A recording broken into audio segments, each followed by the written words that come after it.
Oh my goodness. What's going on, Obsidian? What's going on? Hey, what's going on, TJ? How you feeling, man? Good. Thank you, brother. Glad to be here. Thank you again for coming up. I appreciate it. Do you like that intro? Never scared? Do you think that was I love it. I love it. I think it's great. Yeah, Glad to be here, man. I talked to you a little bit before about a preamble. So you mind we talk about a couple things before we get down into Go right ahead. Go right ahead. Here to chop it up, brother. Go right ahead. Okay. So I emailed you about your book. Yeah. I emailed you about the book, and I said, I told myself, I said, okay, well, this is what I'm going to do. You know what? I need to break down and go ahead and buy Obsidian's book. I need to get to reading on it. And this is what I'm thinking before I got the book. You know what I mean? No big deal. I can plow through probably half the book, not realizing the extent of your book. So I get the book, and then I get it, and I started kind of thumbing through it. I said, oh shit, this is gonna be some work. Yeah. And then I was like, it's funny. I tell you, the reason why the book was so big, because Kevin called it War and Peace. Yeah. The reason why is because, well, several reasons, but one of the reasons why, because I was afraid. The whole I wrote it right before COVID happened. So I wrote it in the summer of 2019. And then COVID hit, and I had to sit on the whole thing for like a year. I was supposed to release it in 2020. Had a whole plan for a book tour, and was going to do the whole Megillah. And then I had to put the whole thing on ice because of the COVID. So that hit, and they kind of just like put the kibosh on everything. So what I decided to do is, when it finally hit in 2021, it gave me time to go back and revise things and stuff like that. And I said, I don't know if I'm gonna get another chance to do this. So I packed as much as I could into that one book. And so there you go. Yeah, so far when I started reading out, and I asked you, I said, Obsidian, because I want to try to get some of it in. I was like, what chapters can I use? Because I started kind of looking at how the book was laid out and what subjects you were covering. And I was like, and you were like, brother, pick, just go through the glossary and pick, because it's kind of one of those kind of books. But one of the things that I found very impressive about the book was how much research and how much you cited in the book, that you just wasn't talking off the top of your head or off the top of your dome, but everything that you talked about was backed up by research, data, statistics, that were proven by reputable sources. And that was what blew me away the most. And so I said, you know what, this is going to be like a college course. So unfortunately, I couldn't get through a lot of it, but I'm going to, because the amount of information that's in there, there's a reason why Kevin Samuels on a regular basis consistently referenced your book over over most content creators, Black men in the spaces, over the time that he was with us. At least once a month, he would reference your book on his podcast. I was sick as a dog in the summer of, I call it the summer of hell, 2021. Mm-hmm. And a lot of people thought that I had coronavirus. That wasn't it. It was something else. And I was really feeling bad. So June of 2021, Kevin was right on the cusp of breaking 1 million subscribers on YouTube. And there was a lot of anticipation about that, a lot of excitement. And one night he goes on and he hyped my book. And my buddy Zam called me, and he's like, "Yo, man, Kevin is talking about your book right now." I said, "What?" I'm in bed, sick as a dog. So I, crawled out of bed and checked in my computer, and there he is. I was like, "Oh snap!" So I had no idea he was going to do that. I didn't ask him to do that. He didn't tell me he was going to do that. It was completely spontaneous. But the book became a #1 bestseller right then and there. So. Yeah, that's phenomenal, and that's just a testament to when you put the work in and you take the time to try to back up what you're saying by legitimate sourcing, then it legitimizes the work, and that's something that my grandma used to say to me, whatever like when she was talking about education, go get your education because that's something they can't take from you. Yeah. So like when you put a piece of work out there like that, and then you use legitimate sourcing to back up what you're talking about, that's something no one can take from you. It don't matter what they think about you personally. They can't take away from. I mean, they can try, but then they're just being disingenuous. Yeah, I agree. I agree. I agree. And Yes. it was really it was a heck of a ride. I tell you how the book came about. It was so I went to people have been telling me that I needed to write a book for years, and I was the one that was like, come on, man. What am I going to write a book for? I don't have anything to say or add that's that important. But a lot of people were saying you're really good at writing. You really should write a book. So they've been saying to me for years. Excuse me, to years. But then I went to an event. This is now it will be 5 years ago. I went to an event. I can't believe that it happened that quickly. 5 years ago. My, how time flies. So in May of 2019, I think it was May 4th, I believe. There was a tour stop, and it was Derek Jackson, Ace Metaphor, and Stefan Labossiere. And they was like three the hard way in the black love business, right? And so they made a stop here in my hometown of Philly. They was doing a tour across the country. I Love Me tours. Number of black women, screaming and hollering, about these guys. So I said, I wanted to go and see what all the hubbub was all about. So I went and checked it out. And while I was there, I'm looking, they were selling their merchandise, and Derek Jackson selling his medium T-shirts, and in his book, he had his book out. And I want to say at the time, Don't Forget Your Crown was out at the time. I want to say that, but in any event, he was selling his stuff. So I'm sitting there and I'm like, this is insane. If these guys can do it, I know I can do it. And I wasn't trying to write a book for women. I was writing a book for men.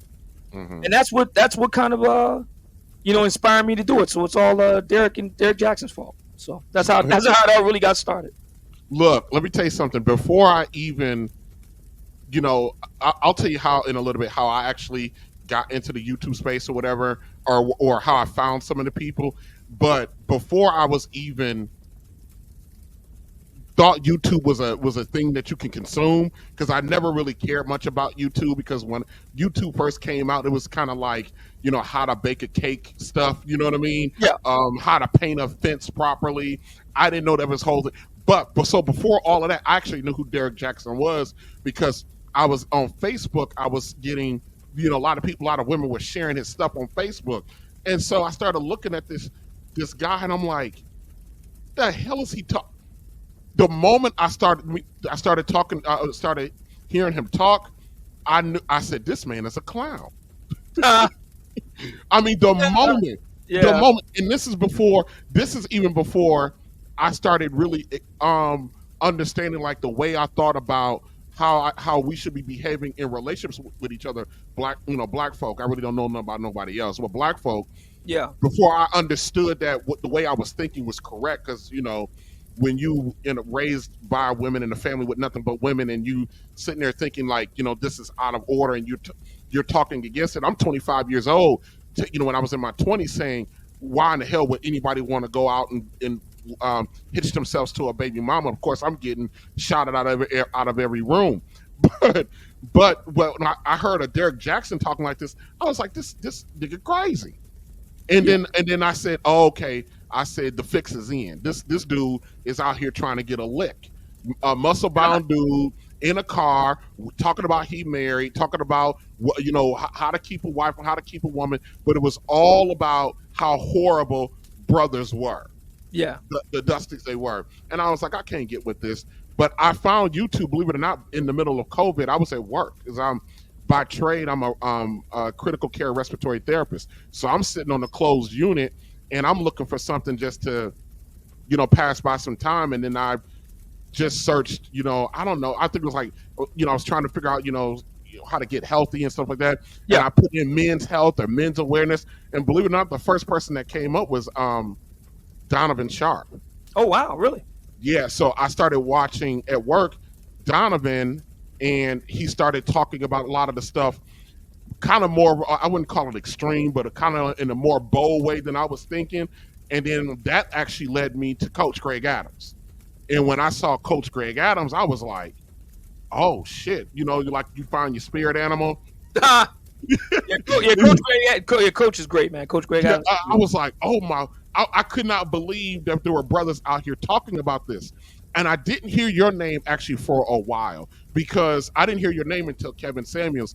And I was going back and forth between Donovan and Coach. And then Donovan was more so talking about Kevin Samuels. So I looked up Kevin Samuels, and I'm ashamed to say this. As soon as I saw him, I clicked off. I was like, Oh "Who's this?" wow. I asked my initial impression. Eventually, I was like, "Who's this cornball?"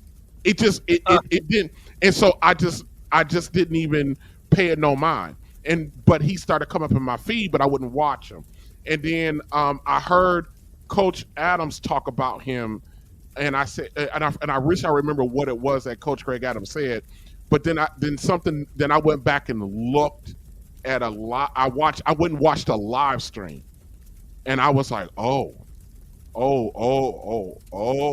You know what I mean? Mm, When you saw that brother's presentation, you were like, oh, this shit, ooh. You know what I mean? You knew something was there. You know what I mean? You knew that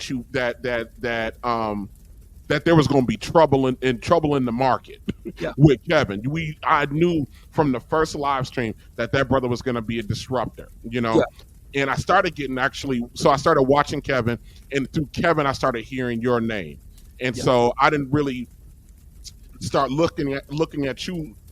You by that time you were actually off for a while. That was during the time you were probably sick. You were Yeah. off for a Yeah. while.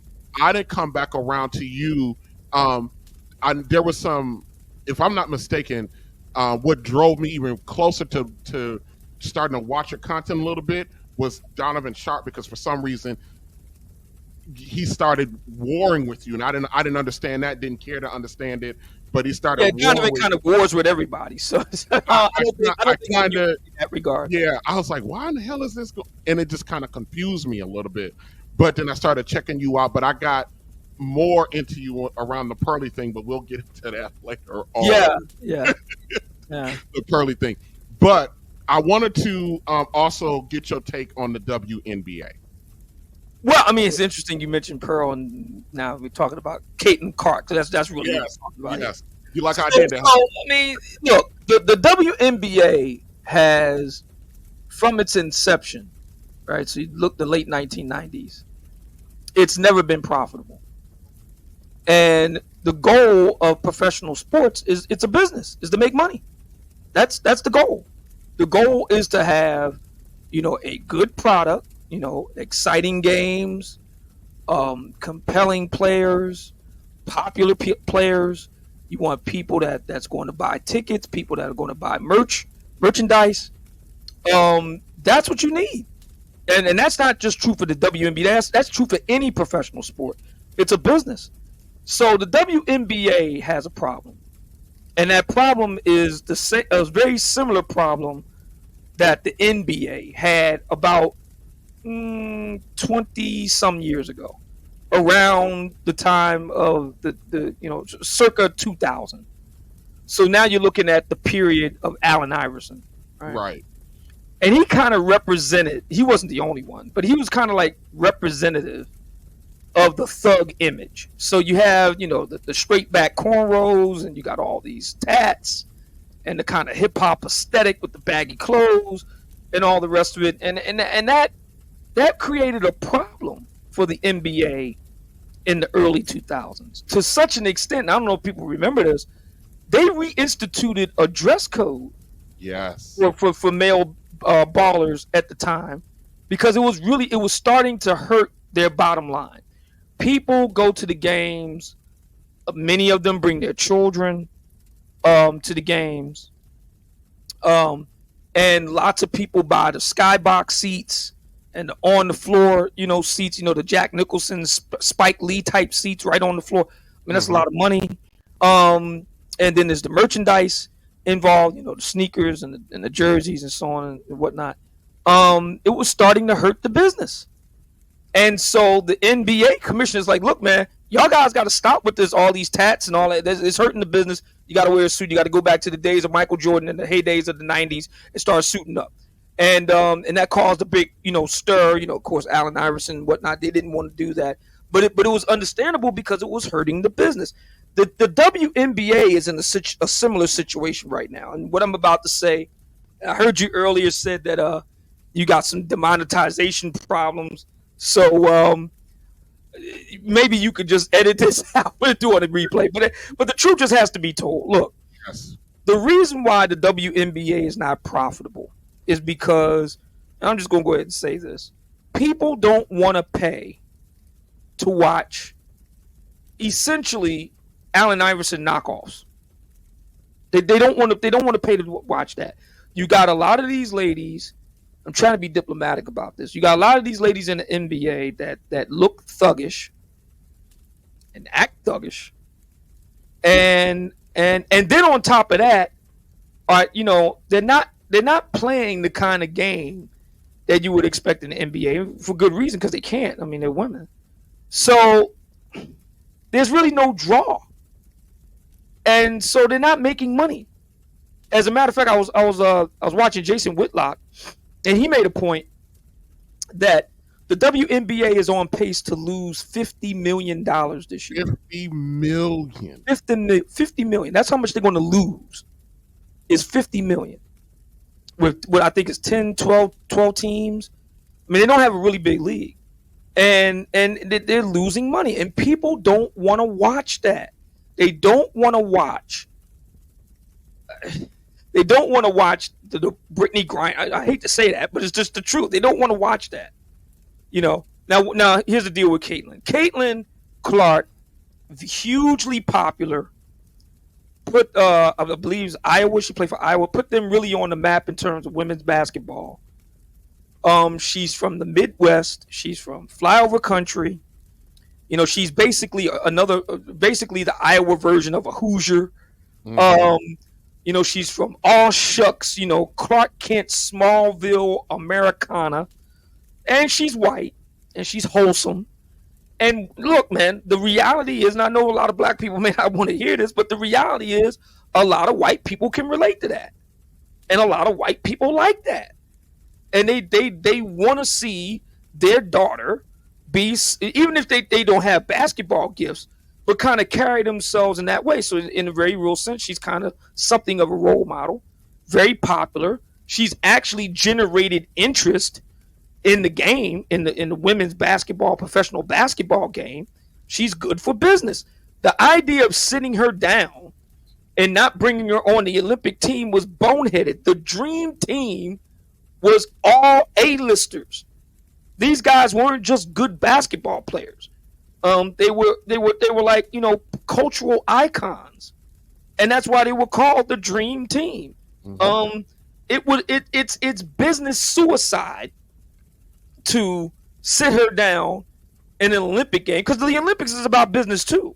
Yeah, absolutely. So it would have been good business to bring her on the squad, get her in the starting lineup, let her play for a few minutes, sit her down, and then bring everybody else in. Boom, problem solved.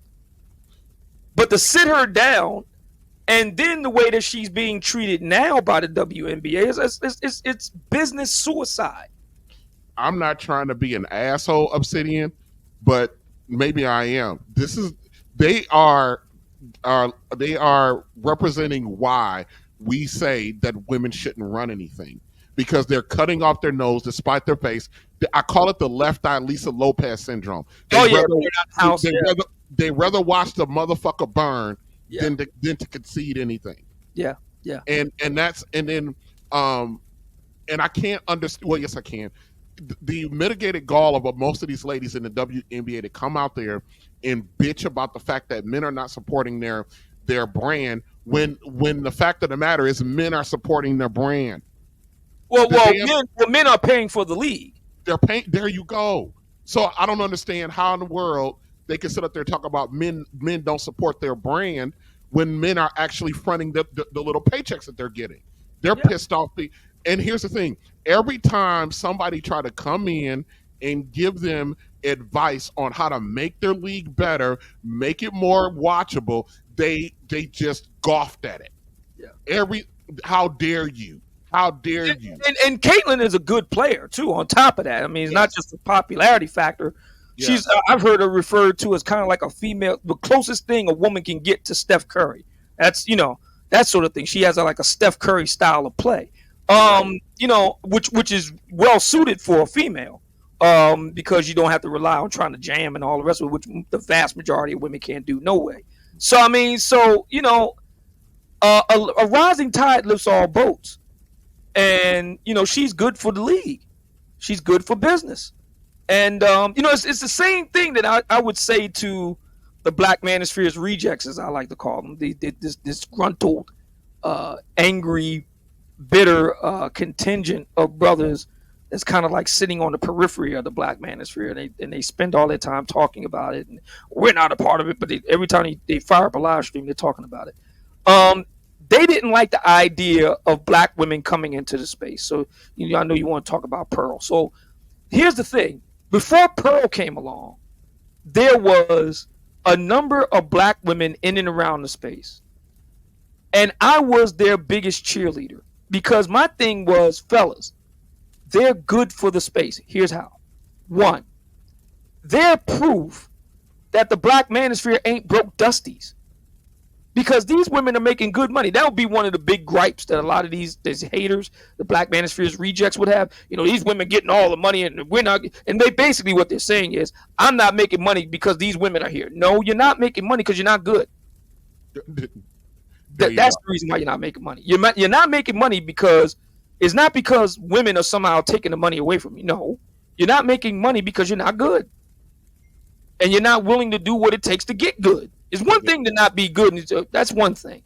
But to not want to do what it takes to get good is something else. So that's what these guys will kind of scapegoat these ladies. And I'm like, no. These ladies are not just a pretty face and just get up there. No, they're putting in work too. Now, do they have an advantage? Because many of them are attractive? Yes. An attractive woman always has an advantage. But, that didn't stop Kevin Samuels. That didn't stop mediocre tutorials and reviews. That didn't stop the lead attorney. That didn't stop, Dennis Sperling Esquire. That didn't stop the Angry Man. That didn't stop O'Shea Duke Jackson. So these guys are all proof that you can still be very successful, be a guy, and in some cases, not even a particularly good-looking guy, and still do well. So I think that a lot of those Black Manosphere reject types were kind of just hating on the sisters because they're willing to do what these guys weren't willing to do. So I would say to people, I say they're good for the space because, one, you can't hang the dusty thing on us. These women are making money from Black men. So, and women like guys with money. And women like guys with money that are generous. So that's going to attract the women. So that's number one. Number two, you can't say that the Black Manosphere hates Black women when there are Black women not only in the space as commenters and consumers of Black Manosphere content and product, but you actually have Black women setting up shop in the Black Manosphere and making good money at it. It just doesn't work to say, well, we hate these Black men, those are misogyny. Believe me, those ladies that are doing well, the Nika Maries, the Six, the Goddesses, the Crimson Cures, trust me, that's misogyny that they like a lot. Okay, if that's going to be the argument. And so, if the Black Manosphere hated Black women, then why does the Manosphere tell men to get better so they can get a higher quality Black woman? Yeah. I mean, if we hate women, then I guess we wouldn't be telling men to do all they can do so they can actually gain a respectable woman, have a family with, and go on about and get on out of this dumpster fire of a rat race called the dating pool. But we hate them. Yeah, and as a matter of fact, that's what the Black Manosphere Conclave is all about Black men, upping their game across the board: money, style, fitness, mental health, across the board. It's about stepping your game up because whether you're going to be dealing here in the United States, here in the community, or whether you're going to be going overseas. Either way you look at it, you still got to, be the best version of yourself. Either way, whether you're going to go overseas and deal with a lady over there, or you're going to be here in America, you're going to deal with a lady over here. Either way, the times demand that you really bring your A game. So that's what the Black Manosphere Conclave is all about. We're in our 4th year. I can't wait until everything is official. We've locked down our venue. I'll put it this way: we have the best venue in H-Town. We're coming to Houston this year. We've been planning this for 2 years because we wanted to do Houston for a good long minute. It's one of the biggest black cities in the country. We want to do Houston. We want to come to Texas. And so we've been planning this for 2 years, and it's finally coming to fruition. And we've locked down the best venue in the city of Houston, Texas. I can't wait to put the word out as to exactly where we're going to be. But if you're in H-Town, if you know, you know. And that's really what it's all about. It's about black men being the best version of themselves, because you're going to, most black men are not going to go monk indefinitely. You might go monk for a few weeks or a month or two. Fair enough. But for a season. But you're not just going to go monk indefinitely. At some point, a woman is going to be involved, whether she's here, whether she's over there, and we live in a period where brothers got to bring their A game, and that's what the Black Manosphere Conclave is all about. By the way, we're staring down. We've crossed 250 tickets sold. We're now staring down 300 tickets sold. Our target is around 500. That was one of the reasons why it took us a while to get the venue straight, because we needed a venue that was going to accommodate 500 brothers.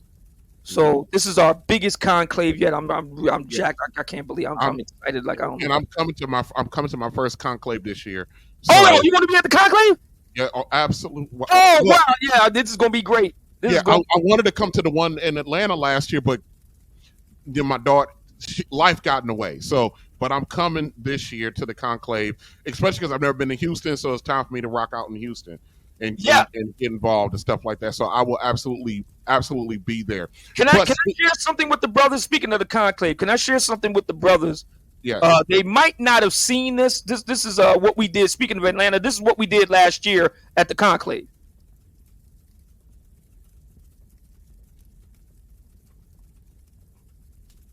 Oh, hold on a second.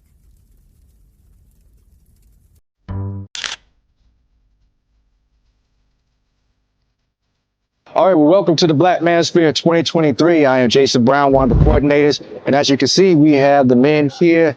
They're working, they're networking, they're building relationships. Just got done with our second IT session. Yeah, what you see today here is a group of men from different backgrounds, economic locations coming together for unity to empower men of color, black men specifically, and to encourage them to be the best version of themselves, to challenge themselves, and also to build a form of brotherhood.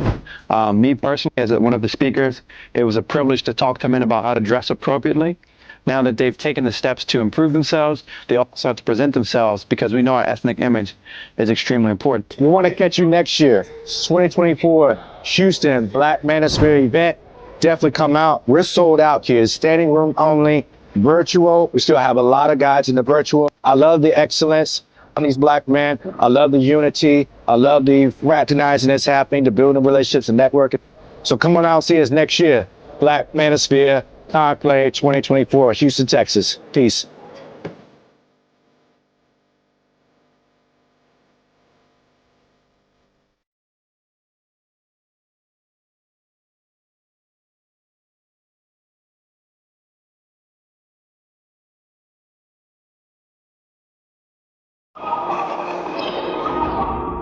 Yeah.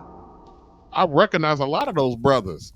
Yeah, a lot of, and they're going to be coming back too. We got a lot of brothers. You saw El Wapo and Richie Magzuna, Thailand. He's flying in from Thailand. Andre Love crossing borders, flying in from Santiago de Cali, Colombia. We got brothers flying in from Bahamas and Brazil. We got brothers coming all over the place. It's funny. One of the things that a lot of people don't know, the Black Manosphere Conclave, 75% of its attendees are active passport holders. 75%. What? Yeah. In the country, among black men, the number of passport holders by percentage is, if I'm not mistaken, is still in the single digits, even now. But at the conclave itself, and last year we had 200 brothers there. This year we're going to have, like upwards of 500 or more. 75% are active passport holders. Oh my God. Dang. Yeah. So, well, speaking of passport bros, and this is a good segue into talking about Vivica Fox. Listen, I was at work last week. Obsidian. I was at work last week, and I just happened to be walking by this pod, and it was a 35, a 52, and I think one lady was about 60, and Okay. there was this young, um, CNA. She was 21, Mhm. and I heard her asking them about what she needed to be doing because she was trying to find somebody. You know what I mean? And I just went into the patient's room that I was, needed to go take care of. But when I come out of the room, I'm hearing these women tell her about, she got to get a roster. Hmm. They need to spend $500 or $600 to even. The 35-year-old was like, they need to cash out you 200. Now I've heard this stuff online, but I never heard it in real life before. Wow. You need to go find yourself. You need to go explore. I mean, all of this nonsense, You need to go find yourself. all of this crap. You Scrub know, 20. when I hear the words, you need to go find yourself. This is what I think. Right here. Big, juicy. That's what I'm thinking. I mean, you need to find yourself.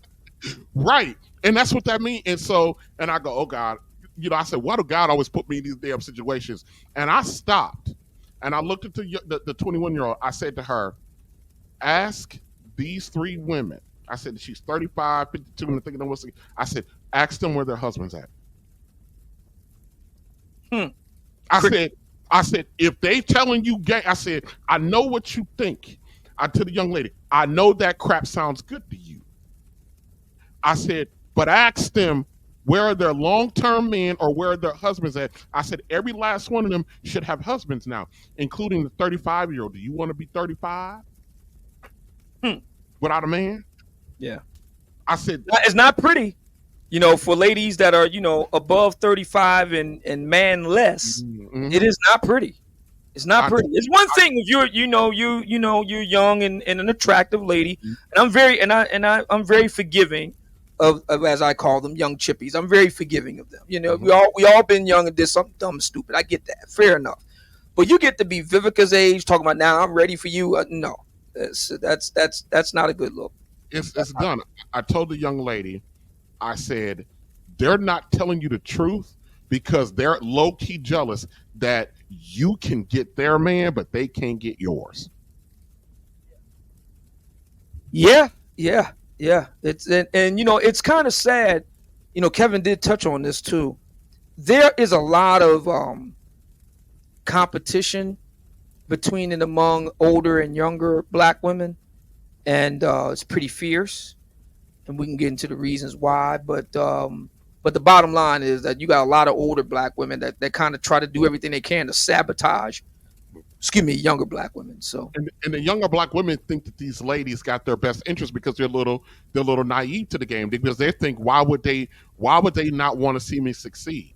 But yeah, they don't understand that these women are out here wanting what you want because they screwed it up over the years. Ain't no way a 35-year-old lady should. And the other thing I told the lady, I said, that 35-year-old that's talking that nonsense about he need to send you cash up to spend this amount of money on you.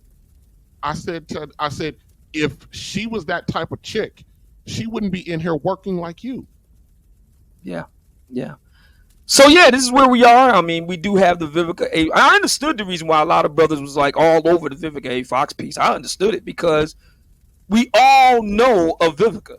We may not know the Vivica A. Fox person, Yes. but we all know a Vivica A. Fox person. That is to say, a black woman that is legitimately attractive, and whether she's an actress or not, she could be, like you said, she could be in the nursing field, she could be whatever she's doing in everyday American life, but she's above average attractive, and she kind of just like pissed away her best years. Instead of leveraging her beauty and her youth and her virtue, if you will, leveraging that to get the best man she can get and lock him down. Um, Instead, she kind of, pissed away her best years. And now, a few years out from official AARP status, she's like, now I'm ready for you. It's like, no, I don't think so. We Yeah, all know somebody like that. We all know a Vivica. we all do. We all absolutely do. All right, so yeah, that was a pretty long preamble, but I just wanted to get that in there so we can relax into the. Okay, let's get into the Obsidian story a little bit Yeah.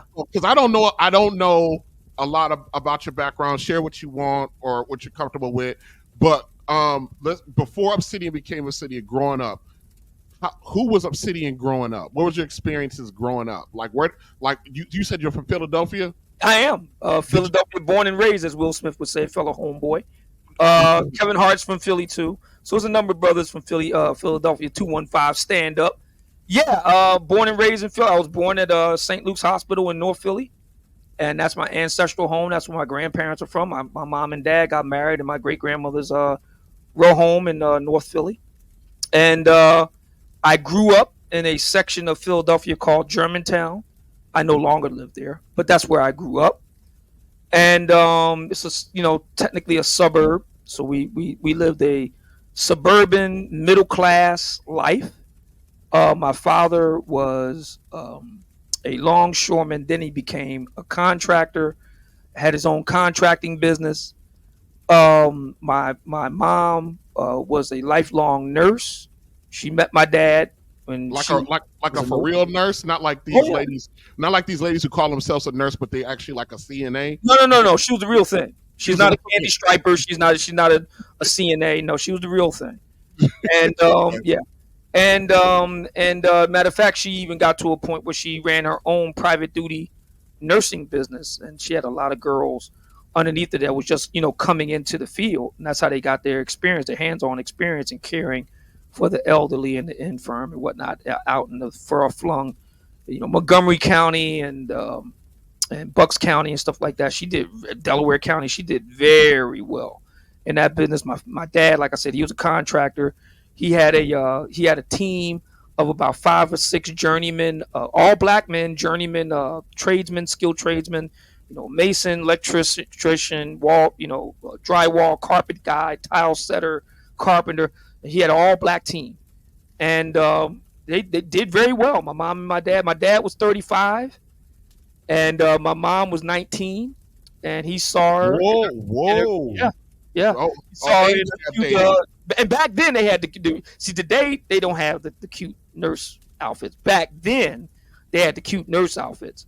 Yeah. And he saw her going across the street on Broad Street, walking to work one day, and he busted a U-turn in his Cadillac, Coupe de Ville, and pulled over, jumped out, spit game. And a month later, they got married. So, and they've been married for 30 years, 5 kids, 30 years, all successful, middle class, suburban, both owning their own business. It's the American, it's the all American success story. Okay. Hey, Obsidian, do you know how many the young men up under us will never understand what it's like to watch a girl walk down the street and you got to flip a Yui to go holler at her? Yeah, that's all but gone now. I mean, Man, I all was but, just when you said that, I'm just thinking to myself, I'm a late Gen Xer, so I'm like, I remember as a teenager, I got a car, a little piece of, I don't know what you want to call it, a little piece of 4 wheels when I was a sophomore, and I remember being out on the weekend, and everybody, it wasn't uncommon for people to be out at night walking and not come up missing or yeah, or DOA, you know what I mean? yeah, And we in my hometown, we all congregated down at the lake because I'm from Wisconsin, so Lake Michigan. okay, Busing U-turns. It doesn't even have to be at night. It could be a Saturday afternoon, and you driving, and the chick is walking to the corner store. You about to tear the whole car up. Doing a U-turn cross traffic, yeah, trying to. They don't understand what that's all about, man. That kind of cordon, or like a dog hanging out the side of your car, driving, almost running somebody over because you're trying to get her attention. Man, and look, yeah. they That don't, that, they that don't era know. is almost gone. I mean, I Man, can't. I can't remember the last time I've heard a brother doing something like that. So Uh, it is a bygone era, definitely. it is, but nowadays guys try that. They trying to call the police Oh and yeah, the other. whole creepy move and Me Too and all that. So yeah, Yeah, we will. it really kind of jack things up with that. Yeah, they don't understand house parties and getting together at the house, the old basement parties. You know what I mean?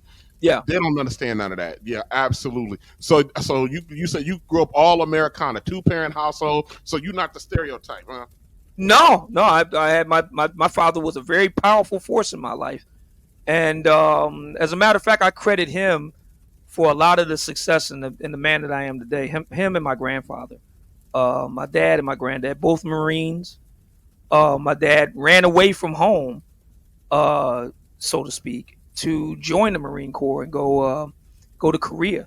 He would tell me stories about black GIs in Korea, Army and Marines. He was in Marines. He would Yeah. tell me about how they were treated. The black GIs were treated by white GIs, and matter of fact, he used to tell me about. So he was over there, and the Soviets and the Chinese, because they had Chinese pilots flying Soviet planes, and they would drop leaflets on the black GIs, and the leaflet they will be in English, and the leaflets will say, Negro GI, why are you here in Korea fighting? We have no quarrel with you. You get treated like crap by your own white government. They treat you like dogs and animals. We have no quarrel with you. Why are you here fighting? That sort of thing. So, and he Uh, used to tell me that he had to fight the North Koreans in the daytime and had to fight the crackers at night. So yeah. I have an uncle. I don't know if it was Korea, but I think he told me a similar story. I got an uncle. How old is you? How old is But my this?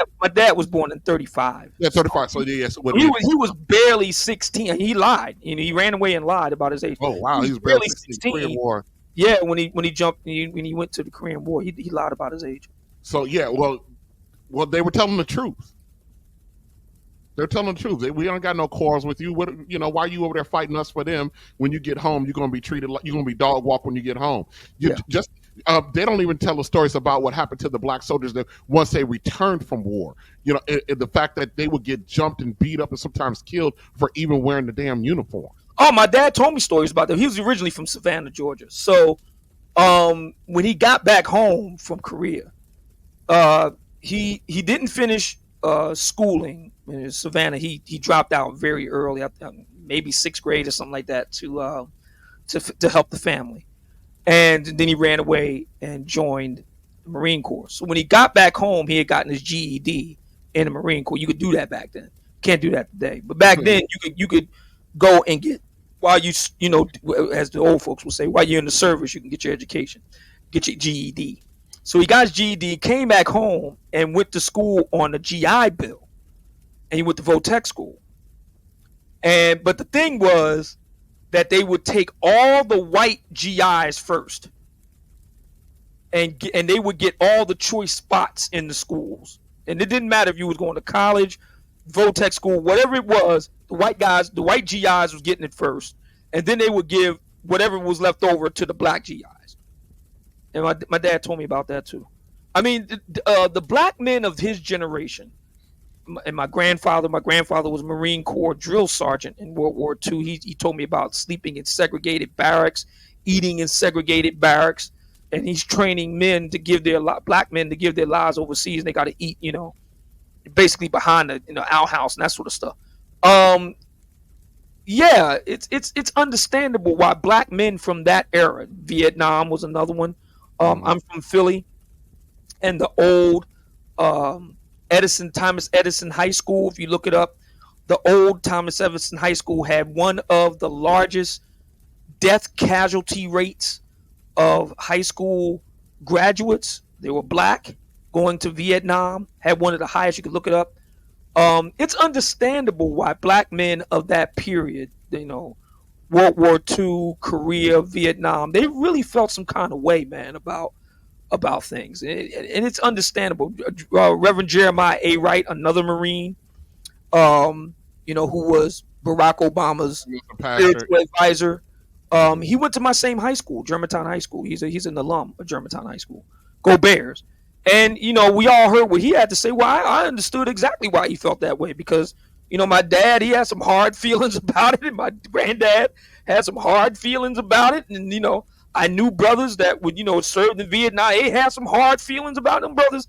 Rightly had hard feelings about it. They going and getting blown up and they didn't call it this at the time. We call it today PTSD. They call it shell shock back then. Yeah. You're getting PTSD and all jacked up and Agent Orange and all kind of crazy stuff, and still getting treated like crap by white society.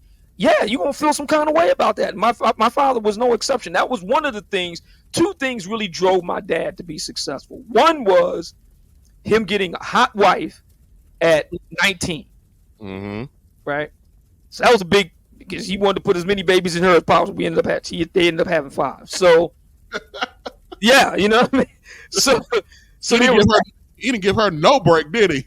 Yeah, exactly. So there was that. But then the other thing that really motivated him to be successful was the fact that he wanted to do everything he could to get away from, as he would call them, crackers. He wanted to do everything possible to run his own business, do his own thing, call his own shots. That was the real impetus for him to be successful, and that kind of rubbed off on me. So, yeah.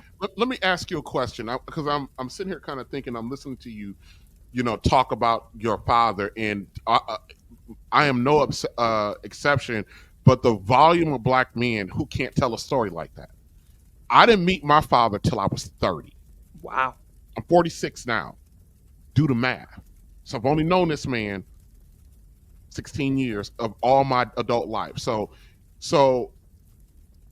growing up, because I know you had to have partners, people in the neighborhood, people you went to school with.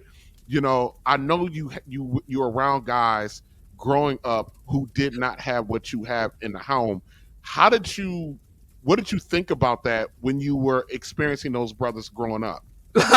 It's funny. Back then, what you just described, it was there, but it was very, very small. So the majority, and we lived in an integrated block in Germantown, so it wasn't all black. It was black and white. The majority of the homes were 2-parent homes. The majority of them. You had a few, 3, maybe 4 in a block of like 60, 70, houses and families. You might have had maybe 3, possibly 4 that had a single mom type thing. So they were in the minority in the 70s and 80s when I was coming along. And it's funny. So I did have buddies. I did have one buddy, childhood buddy in particular. He came from a single mom home, but his mom would remarry his stepdad. She would remarry. So even with that, there was the caveat that it was still expected that marriage is going to happen, as opposed to the day where it really doesn't. So here's the funny thing though. So my buddies, so they knew that my dad, what kind of work my dad was doing. And my dad, his thing was, if my boys got his boys around, that means I got me a work gang. Good, I could put them to work. You know what I mean? So He's like, ooh, free labor. Yeah, and here's the thing, but the parents loved it. The parents of my buddies, they loved it. They was like, oh yeah, Mr. Bob, he puts them to work. That's good. Keeps them out of trouble, that sort of thing. So it got to a point where they would see my dad coming in his van. They'd be like, okay, I'll see you tomorrow. Run off. Oh, wow. They were bug out. Oh, yeah, man. They see him coming, because they knew what was going to happen next. Go put him to work. And it was funny because, especially during the summer months, like right now, it's summertime, a lot of my buddies' parents would bring their sons to my dad. Instead of taking them to like day camp or that sort of thing, they would bring them to him and put them to work, and he pay them and put them to work. And by the time he got, because you were busting rocks and you were moving bricks and you were sweeping up and you were shoveling stuff, man. By the time you got finished toting that barge and lifting that bale, you going straight to bed. You just like, I'm done. I can't do anything else. So man, yeah, shit, I would have hate to see your dad come out Yeah, because I'm like, I'm not doing that. I'm not doing that at yeah, all. that was wild, man. It Yeah, was, I was just kind of wondering that because so with me being born in the late '70s, I grew up. I would always say that my generation is the last generation that actually, to a degree, saw about when I grew up, it was about 50% yeah, of the people were not about half of my friends still had their parents in the home. By right, the time I graduated high school, that was damn near none of them. yeah, yeah. It And happened pretty quick. Yeah. yeah, yeah, and my grandmother raised me. My mother didn't even raise me. My grandmother. And how many of us black men got that story where Oh, our mothers did not raise us, that they pawned us off on? Well, my mother ended up getting married. She married a man, and I was already there, and I wasn't his, so that was a problem. yeah, source of tension. Yeah. It was he was very problematic. So my grandmother had to intervene. And I can tell you this story too. There was an issue. What caused my grandmother to intervene, and I didn't find this out till after I met my father, was that there was a call made to my father because of the things that my mother's husband was doing, with me, and so it was all violent, very very violent. I'm like 1, 2, 3 years old, so apparently there was a relative, like a cousin, contacted my father Yeah. and said, "This is happening. You got to come do something about it." So apparently my dad showed up. Oh boy. So apparently it showed up, and he showed up with a crew. You know what I mean? Yeah. Shovels. So apparently he was told by my grandmother and mother that first of all he was coming to take me, and they stood in the way of that. Like called the police, all this, just made it very difficult for him to remove me from that environment. So, but I didn't find this out till I was 30 years old that this happened, and I actually vaguely remember the man showing up because it was in the middle of the night. I remember the incident because it was late at night, and I remember the front door opening. My bedroom had a key shot to the front door, Yeah. and I remember it was rain. I had to be no more 3 or 4 years old, Obsidian, but I remember this moment because I remember my mother begging. Yeah. I just remember her begging whoever was at that door. Yeah. She was begging this man for the life of her husband. Right. I remember that. Yeah. I remember that at the time. So you know, so I so I didn't get a chance to experience that because people stood in the way. And then I ended up having to go with my grandmother said, "Okay, I'm gonna take him out of the situation because this is gonna get if this happens again." And then somehow my grandmother convinced my father that it was not in his best interest to come around again. So I still don't know the details of that. But when I found out the story and I confronted my grandmother about it, she just kind of sat there and she kind of started crying. I said, "I don't want to hear that crying shit. That was not your choice to make." Yeah. And a lot of times, my story is not uncommon in my age group. You know what I mean? It's not uncommon that grandma or somebody stood in the way of the father actually doing something. You know what I mean? Yeah. So Yeah. Yeah. Unfortunately, that's true. But I'm really it's kind of bittersweet in a sense because like we was talking about earlier, the way that my dad met my mom is almost gone now. I mean, that period.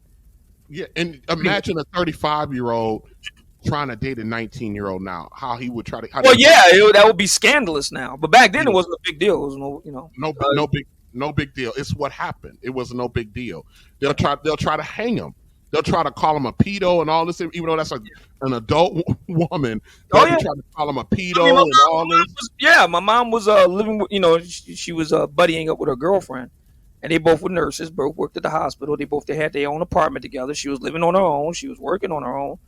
I mean, she's a grown woman. She graduated high school, did had a nursing training, and she was living on her own. But Right. today, that would be, yeah, you're right. You'll be considered very problematic. So Well, and then also too, the women of that era and even the men of that era, they were um they were full grown. Like within every sense of the word. I Yeah. tell people all the time, I had conversations with women who got sons in their 20s now, and they treat them like they're 12 and 13, 14. And I would remind them that the very so-called civil rights leaders that they idolize, those men were in their 20s. Yeah. A lot of them started putting their life on the line in their 20s. Martin Luther King is 28, 29 years old, leading movements across the country. He was at what, 33, 34 when he was taken out? Yeah. Well, no, he was 39. 39. Okay. Both him and Malcolm X were both 39 at the time. Yeah. Come on, man. And now we treat a 30-year-old man like he's 12.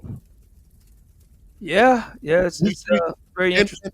and I argue all the time with ladies, with single women who got these 25, 26-year-old boys at home, young men at home, and they're saying they're not ready yet.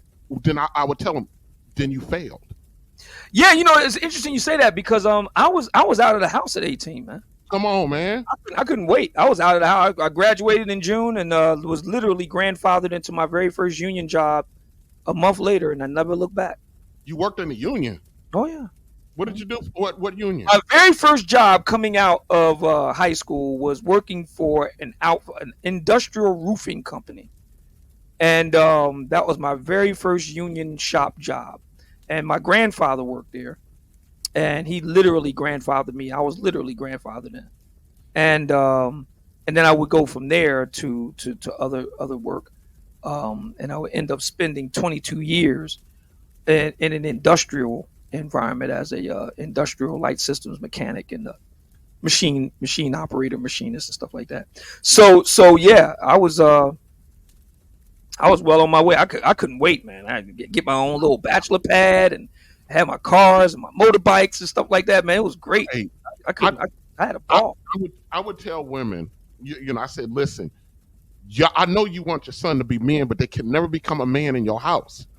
Yeah. They need to go through the things that a young man needs to go through, and they can't do that with you. Yeah. And they go, well, you just think I should throw my son to the wolves. I said, there's nothing wrong. I said, you're not throwing them to the wolves. Fathers who are in the home who tell their sons, look, you're either going to somebody's academic career, some union, or a military. They're not throwing their sons to the wolves. They're preparing them. They're preparing them for the life of the fact of this world, and that is that the world doesn't give a rat's ass about most men. Yeah. And they need a set of skills to be able to survive that, and not only survive it but thrive in it. Yeah. And you cannot do that when you got these men out here that are delayed. I'm 46. You know how many 40-year-old men I know that's still living at home?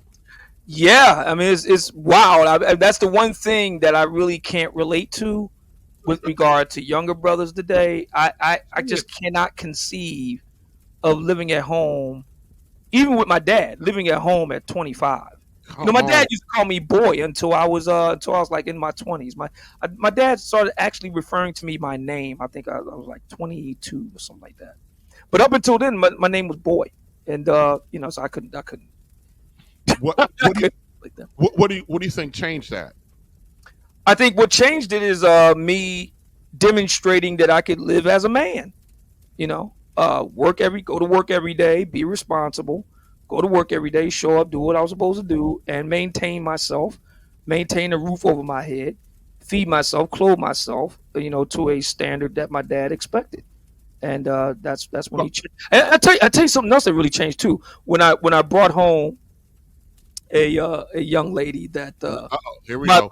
My mom and my sisters did not approve of. They did not approve of them. But my dad, he was like, "That's my boy." That's what we do, Good job, son. You know what I mean? So yeah.